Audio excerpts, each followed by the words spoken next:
What's going on, everybody? Welcome into round 7 of the 2014 Millionaire Open. I was a winner of the previous round, round 6. That put my score at 2 wins, 2 losses, and 2 draws. A score of, headed into the event, if you had asked me what would be like a good target score, I would tell you that ideally, if I could win 4 games and lose 3 in my first 7-round tournament ever, that would be a good score for me. Also, if you had told me that 4 out of 7 would give me prize money, again, I can't remember how much at this time, but I definitely know there was money on the line in this game. That would have also made me happy. Now, would the money have covered everything that I spent to get to this tournament? No, absolutely not. In order to do that, I would have had to have been in the top half of the group, which would be like the top 10, which I was nowhere near at this point. But still having a chance to win some money to kind of compensate for those costs of the tournament would be a big deal. And I had the black pieces. And I was paired against a guy who's actually rated, kind of forgot this opponent was so strong. This guy was literally rated like 1997. So, to put that in perspective, if he was 3 points higher, he would not have qualified for this section. So, a very, very difficult pairing. Somewhat surprising that he's sitting on one of the lower boards at this point. If he had a rating like that. So, he had clearly had a very rough tournament if he was being paired with me. I'd have to go back and do some more digging. But definitely wanted to finish this tournament off with a win if possible. But I did not want to walk away from this game with a loss. If this game ended in a draw or I won, I'd be very happy. Because it would mean I only lost 2 games in the tournament, which would be a positive takeaway in a 7-round tournament. Now, would I love to have a higher score? Would I have loved to have been near the top 10, fighting for the top 10, headed into this game? Yeah, that would have been awesome. But there's a lot of factors that go into that. I've never played a 7-round tournament. I had never played 7 people of my level in a tournament. So there's a lot of positives going into this game, even if I am towards the bottom of the... Well, not the bottom, somewhat towards the middle of the pack. Definitely not the bottom. Bottom would have been like 100 or lower. A win or a draw in this game puts me in like the top 30 to 40 people in the tournament. So my section was pretty big, so it would be a good result. So my opponent played d4, and I just decided to respond classically with d5. My opponent played c4, which, as a lot of you guys know, is the Queen's Gambit. At this point, we can accept the Gambit with dc4, or we can decline the Gambit. Not a big fan of accepting the Queen's Gambit when I see it, so I played e6 and added a defender to my d5 pawn. Knight c3 and c6. In 2014, when this game was played, I was a big fan of playing structures that were e6, c6, and even f5, which is the Dutch opening. So I'm sure that is what I was going for at this point. Just trying to play very solidly. My opponent played pawn to e3. There's a variety of different moves you can play here. e3 is a move. I was just considering e4 as a move. Knight f3. g3 is probably a move. Bishop g2 ideas. Bishop f4. A lot of different good moves here for white. But he played e3. And I played f5. Which is kind of like a Dutch opening. So, because I play f4 as white, it's very similar to playing f4 as white when you play it as black. The idea really is that you're just going to take control over this e4 square. You would like to post a knight on e4. Is very annoying for white to have to deal with. One of the downsides of playing like this with the black pieces is once you've played f5 and d5, neither one of these pawns can ever challenge anything landing on e5. So a big part of that means that if your opponent plays knight f3 and knight e5, you're probably going to want to be able to trade off your bishop for that knight or even the knight for the knight. Because this knight on e5 is like a bone that's stuck in your throat that you just can't get rid of. On the other side, though, if I play knight f6 and knight at e4, you notice white could take my knight off the board, but he can also play f3 in some lines. So it's a little different. White can just put a knight on e5, and the only way I can get rid of it is to trade it off. If I put my knight on e4, which is the most natural idea, white can trade it off. Knight takes e4, or he could just play f3 in some lines and just kick it away. So different dynamics going on in this position. Knight f3, knight f6, bishop d3, just simple development. Bishop d6. An important move. If he plays knight e5, I am going to play bishop takes e5 at some point. Maybe not right away, but okay. Now, though, my opponent, if he plays knight e5, I have two pieces defending that square. So if he does that, I'm going to capture, he's going to take, and then I'm going to win a pawn. So he opts to take on d5, though. And here, this is where maybe my move order was not the most optimal. And a move order is something, as you become a stronger player, that can become a big deal. And the annoying thing about this cd5 move is you would like to take e takes d5. But e takes d5 is going to blunder the f5 pawn. Obviously, we don't want to just give someone rated almost 2,000 a free pawn right out of the opening. That's a recipe for disaster, and it's probably not going to end well. What's wrong with this cd5 move, which I ended up playing, is that white is able to get some quick pressure along the c-file. And right away he plays b3. Knight b5 was very interesting as well. I think knight b5 is a good move. Castles, now he hits me with knight b5. And this is the annoyance. This is the annoyance. You want to keep this bishop on this diagonal. You want to keep it on this diagonal so that if white plays bishop b2 and knight e5, we're able to trade on e5. But if I play bishop to b8 here and just try to kick this knight back with a6, he has bishop a3, guys. Bishop b8 and bishop a3. And now white is kind of all up in my face. This bishop is very nice. White has a big advantage already. His pieces are more active, and he's pushing me around. And forcing me to make moves that don't really help me. Also, on rook e8, he's always going to be able at some point to put something on d6, which is also a big annoyance. He's going to be able to... Excuse me. He's going to be able to put the rook on the c-file, the queen on the c-file. He's going to have pressure against my bishop that can't move. This is just all kinds of annoying for me. So, I think at this point, I realized I had probably messed this opening up. And yes, it's not even +1 for white yet, but it could get very, very ugly if I'm not careful. So, I decided that the best option is going to be to not move this bishop on d6 at all, which means I'm going to have to defend it. So I played queen e7. My opponent captured, and I captured.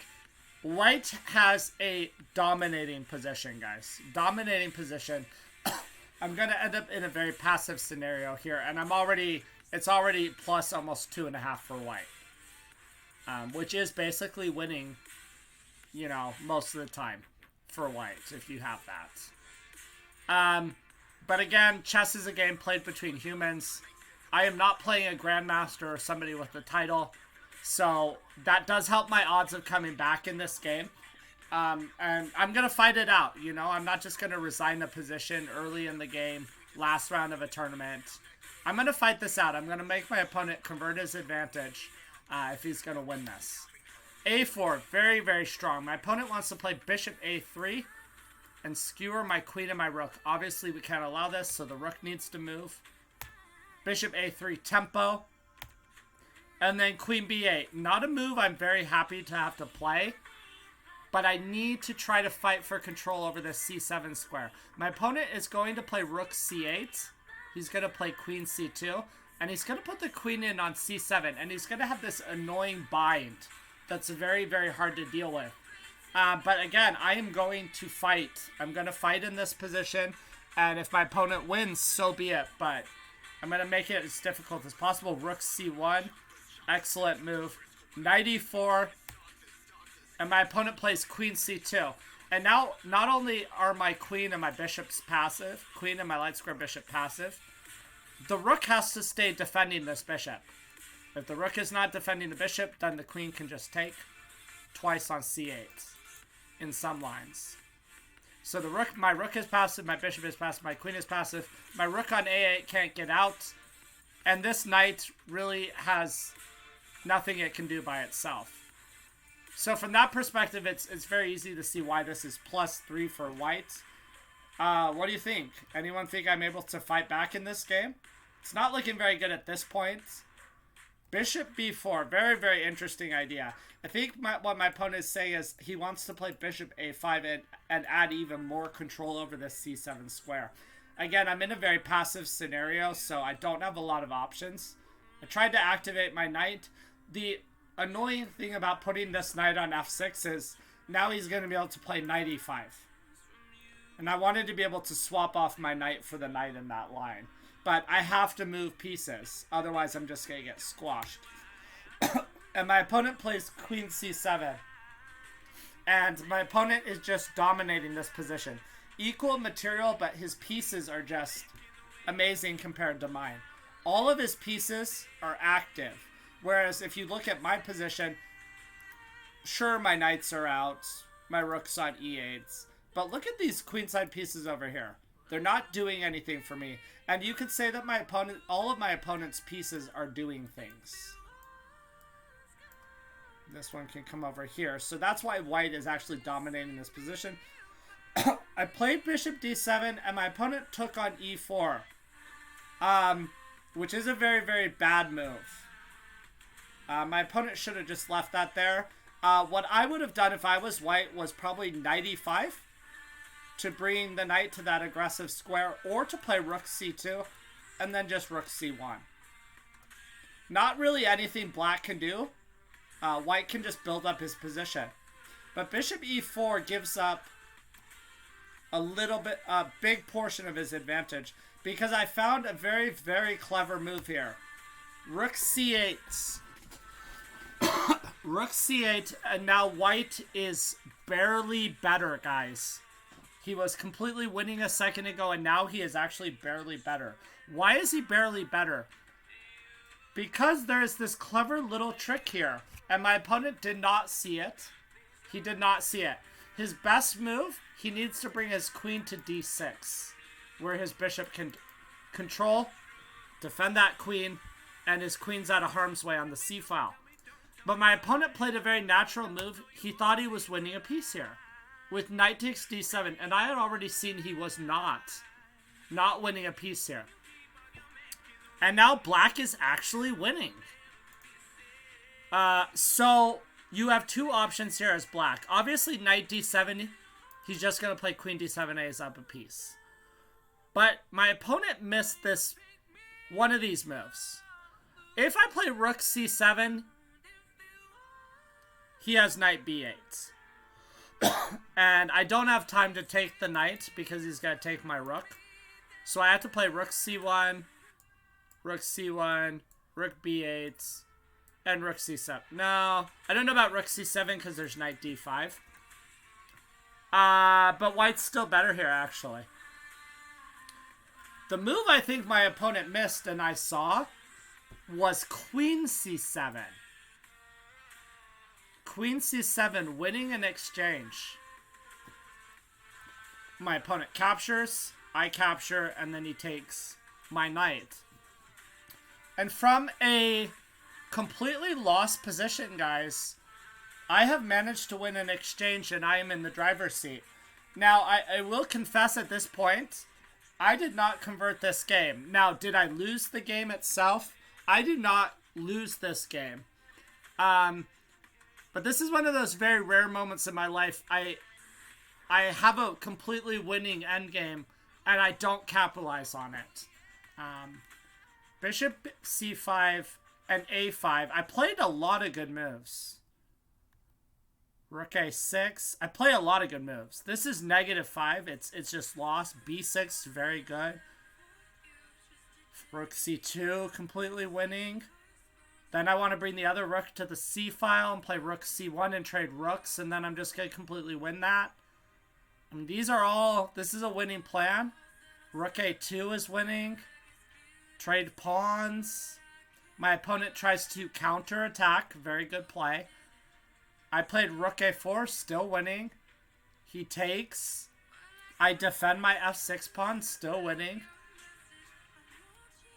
h5, I get a potential pawn away from a square it could have an issue on. And somewhere in here, guys, this is winning. My opponent is able to establish a blockade of sorts. Okay, now he hits h5.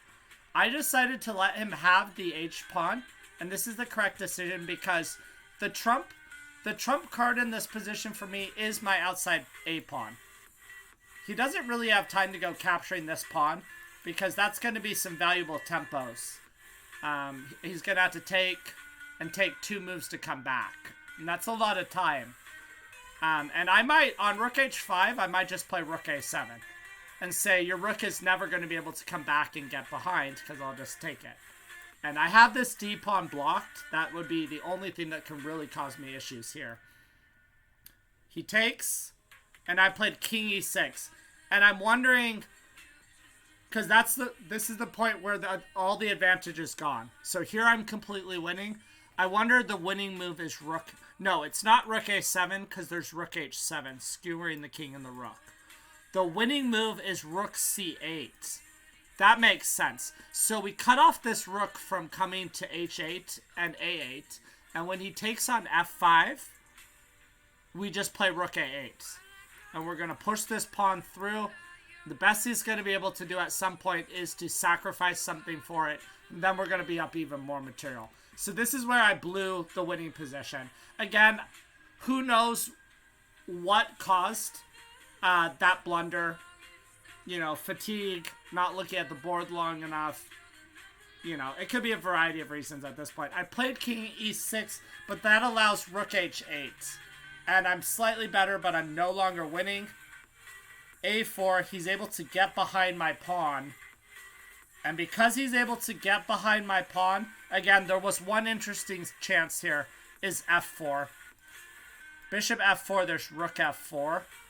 And then he can't go to the back rank because he gets mated, so he has king g3.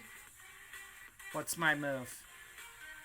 Just rook h8 and I'm winning. Okay, because the rook can come to like b8 and b3 and start supporting this pawn. And the d-pawn's not rolling anywhere. So f4 was a interesting miss. On ef4, what are we looking at? Oh, we can get rid of his d-pawn. Even better.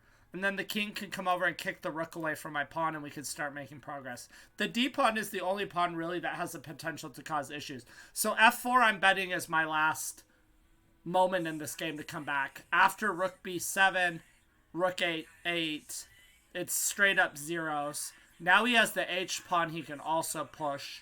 The bishop's going to be able to support both of these pawns. And now white is actually slightly better. Rook d7. At this point, I kind of figured I'm not going to win this game anymore. You know, we played a few more moves. There's just no way. The a-pawn was my trump card in that position, and it's gone. And now my rooks are passively defending. Rooks and king are passively defending these d and h pawns, which means white's gonna have enough for a draw. We played a few more moves, just to see if he was going to blunder.